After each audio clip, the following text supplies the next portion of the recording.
Hello guys, welcome to my channel. അപ്പോൾ ഇന്നൊരു കുട്ടി വ്ളോഗാക്കാമെന്ന് വിചാരിച്ചു. ക്രാഫ്റ്റ് ഐറ്റംസ് ആക്കാൻ ഉണ്ട്.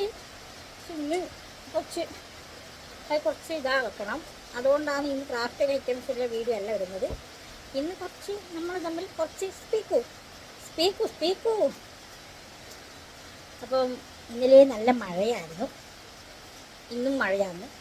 അപ്പോൾ ഇന്ന് നമുക്കറിയാലോ സംക്രമം. അപ്പം സംക്രമത്തിൻ്റെ അന്ന്, അതായത് ഈ കർക്കിടക മാസം തുടങ്ങുന്നതിന് മുമ്പേ നല്ല മഴയാണ്. കർക്കിടക മാസം നാളെ തുടങ്ങിയായി. അപ്പോൾ സ്വാഭാവികം ഇന്ന് മഴ പെയ്യല്ലോ. മഴക്കാലത്തിന് മഴ പെയ്യും. പക്ഷേ ഇത് സംക്രമൊക്കെ പറഞ്ഞാൽ പ്രത്യേകമാണ്. അപ്പോൾ സംക്രമത്തിനായി എല്ലാവരും എല്ലാവരും ഇങ്ങനെ വീടൊക്കെ നല്ല തുടച്ച് വൃത്തിയാക്കി സംക്രമ എന്ന് പറയുന്നത് കേൾക്കാം. ഇങ്ങനെ കേട്ടിട്ടുണ്ട്. അപ്പോൾ ഞാൻ പറയാൻ വന്നത്, നാളെ മുതൽ നമ്മൾ രാമായണ മാസമാണ്. രാമായണം നിങ്ങളെല്ലാ വീട്ടിലും പ്രായമുള്ളവർ വായിക്കും. എൻ്റെ വീട്ടിൽ അച്ഛനാണ് വായിക്കൽ. ഇപ്പം അച്ഛനില്ല. അമ്മ അങ്ങനെ വായിക്കലില്ല. പക്ഷേ രാമായണത്തിൻ്റെ എല്ലാ കഥയും എല്ലാവർക്കും അറിയാം.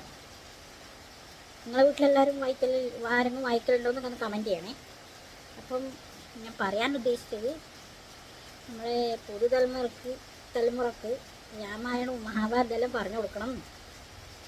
അപ്പം മോനെ പറഞ്ഞു കൊടുക്കാൻ ആയില്ല, 2.5 വയസ്സേ ആയിട്ടുള്ളൂ. അപ്പോൾ കുറച്ച് കഴിയുമ്പം അതും ഞാൻ പറഞ്ഞു കൊടുക്കും. അപ്പോൾ പുരാണ കഥയും എല്ലാം നമ്മൾ പറഞ്ഞു കൊടുക്കുന്നത് നല്ലതാണ്.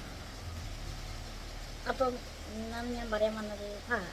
രാമായണം എല്ലാവർക്കും അറിയാം. രാമായണം മാത്രമല്ല, നമ്മൾ എന്തെല്ലാം ഉള്ളേ, നമ്മൾ പൗരാണിക കഥയല്ലോ എല്ലാവർക്കും അറിയണം. അതാണ് ഞാൻ പറഞ്ഞു വരുന്നത്. അപ്പം നാളെ നമ്മൾ സന്ധ്യ വിളക്ക് കത്തിച്ച്, ചിലയാൾ രാവിലെ വായിക്കുന്നവരുണ്ടേ. നമ്മൾ സന്ധ്യക്കാണ് വായിക്കൽ. ഞാൻ പറഞ്ഞല്ലോ, ഇപ്പം വായിക്കുന്നില്ലെങ്കിലും ആ എല്ലാ കഥയും നമുക്കറിയാം.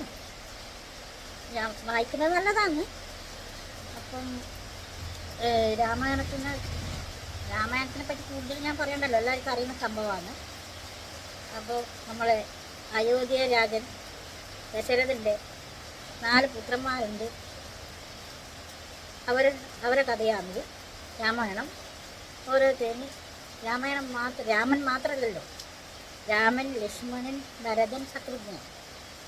അത് മാത്രമല്ല, നമ്മുടെ സീതയും ഉണ്ട്, ജാനകി.